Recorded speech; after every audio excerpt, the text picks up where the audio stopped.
Hey guys, Levi here. Today we will go over loadout mistakes beginners make in Albion Online. I think this topic is one of the most important topics for beginners to learn about. Because as a beginner, you are bound to make mistakes when it comes to your loadout. Mistakes that will hinder your overall progress in the form of a silver drain. And being a beginner is tough as is, especially in Albion, where you are left in the wind as soon as you leave the tutorial. You don't have anything to begin with, and any silver and resources you do acquire become very valuable. Silver and resources which you need to afford your first premium, your personal island, and first handful of loadouts.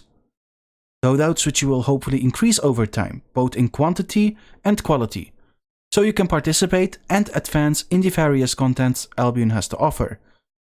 But the amount of mistakes one can make in their loadouts, especially as a beginner, is very huge and will drain a lot of your hard-earned silver. And the worst thing is that the silver these mistakes drain provide little to no value to your actual gameplay. You might as well say your silver is completely wasted on these mistakes.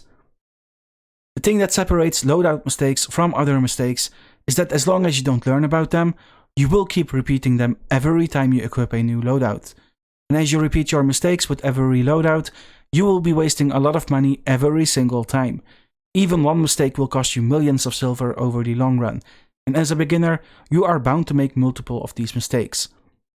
So in this video, I will teach you how to avoid making these mistakes and save you a bunch of silver with every loadout, which will hopefully lead to you worrying less about silver, have a better gameplay experience, and much more fun whilst playing the game. For this video, I went to Fort Sterling and inspected a bunch of people to see whether the mistakes I am about to cover were present in their loadouts.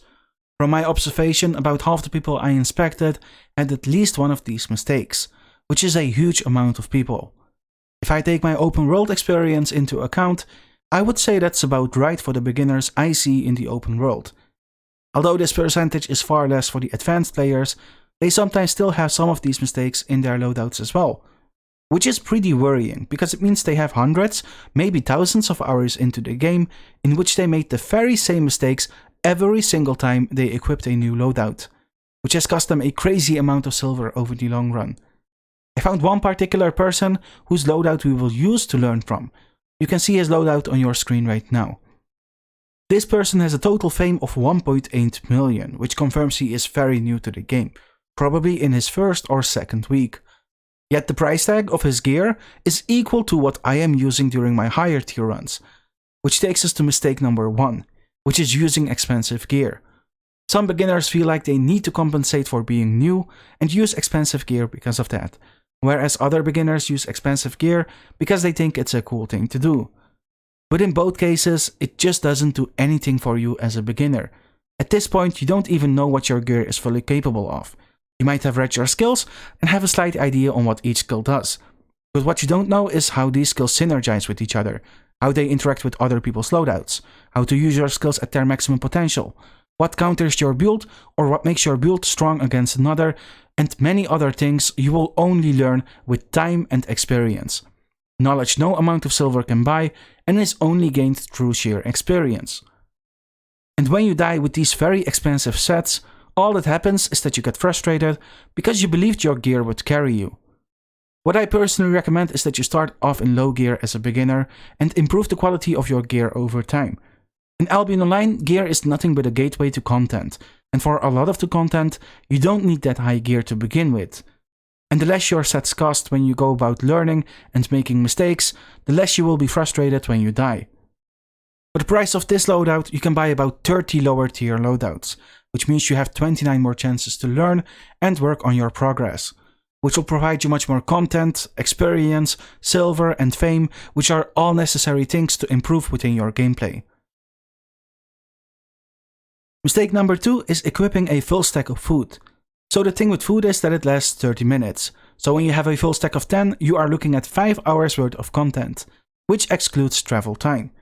From my experience, you do about 1 hour worth of content before you have to reset, mostly because of inventory issues, which is why I recommend you take 3 food with you, 2 because you are actually going to use them, and a third as a backup in case it takes a bit longer. Even if you don't have any inventory issues, you need to remember you are playing a full loot MMO, and the longer you play without resetting, the more you will be losing when you die. From time to time, you might do content in which even 1 food will be enough, or you might need more than 3. Therefore, it's important you assess your activity beforehand and take your food accordingly. Any extra food you have on you that you won't be using is a waste of silver, a mistake you will repeat with every single loadout that will end up costing you millions of silver over time.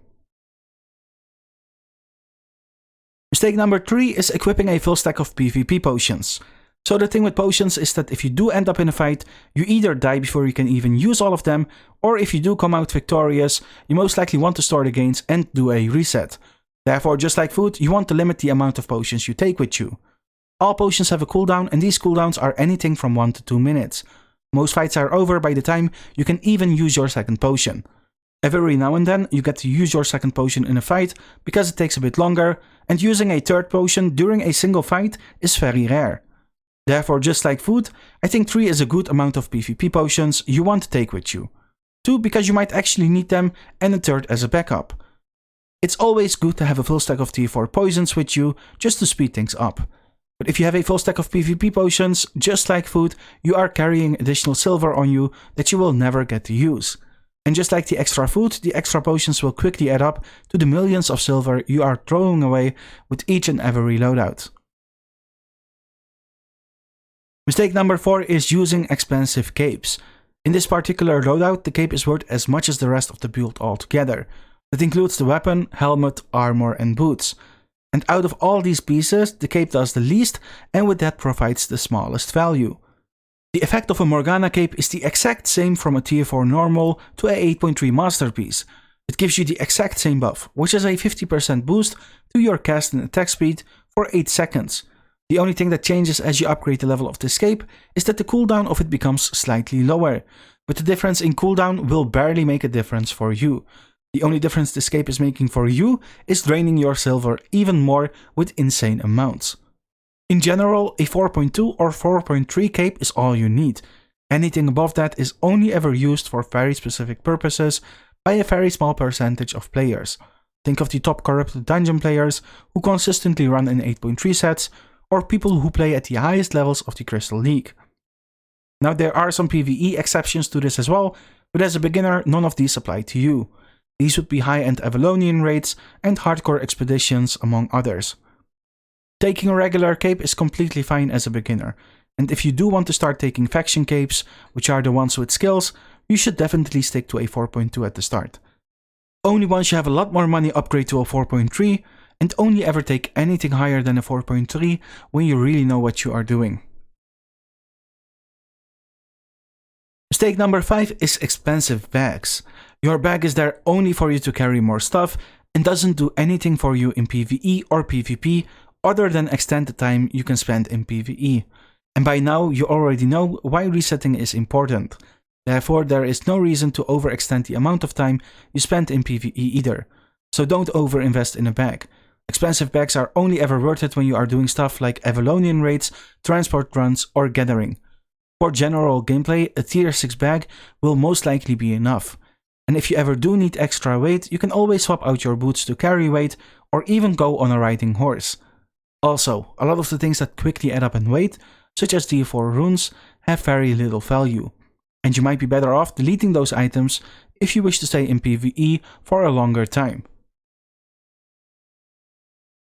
Now these 5 mistakes are the bigger ones I often see beginners make and end up costing you a lot of silver whilst providing you little to no value. If you apply everything you have learned so far, you won't be losing unnecessary silver any longer on each and every loadout. You will progress much faster and better and will get to enjoy your gameplay much more. Now that we got the mistakes covered, as an extra I will also teach you a couple ways to actively make your loadout cheaper. One way to do this is by enchanting your own gear. Now this isn't a viable tactic for each and every piece of equipment, and you will have to check for yourself whether it's cheaper to directly buy an item from the market or enchant something yourself. Those couple seconds of extra work can make an item much cheaper for you. If you apply this to your entire loadout, you might just give yourself a big discount. So what if you do this each and every loadout? You will be saving thousands of silver just because you decided not to be lazy. A lot of people, including me, are lazy when it comes to enchanting our own stuff, and there is a lot of money to be made simply by enchanting items and listing them on the market once again. And as a beginner, you have more time than you have silver, therefore the cheaper you can get something for, the better it is for you. A second way to decrease the price of your loadout is by comparing the prices of a single item among the different tiers. So if you want to buy a tier 6 Guardian helmet, you can check the price for a 4.2, a 5.1 and a tier 6. Although there might be a slight item power difference, the silver difference might be much bigger. Whilst doing this, it's also worth checking for quality differences among the tiers. A tier 5 masterpiece item is equal to a tier 6 and might cost much less. But once again, there are no set rules for these type of comparisons, and you would have to check each and every item individually. Nonetheless, it is a very valid way of decreasing the cost of your loadout. A third way to decrease the cost of your loadout is by buying your items at the cheapest places. A tier 6 Guardian helmet might go for much cheaper in Fort Sterling, because that's where people tend to craft plate helmets. Now I don't expect you to know and learn which things are crafted where right away, but over time you slowly will, and if you want to create a handful of loadouts for yourself, taking these tips into account might save you a lot of money. If you want to learn more about how to increase your progress and economy, I strongly suggest you watch one of my first videos in which I go over 20 tips. You can find the link to that one in the description below. If you know any other loadout mistakes players make, or perhaps ways to save money on your loadouts, feel free to share them in the comments below. If you learned anything from this guide, make sure to like, comment, subscribe, tap that notification bell, and I'll see you next time.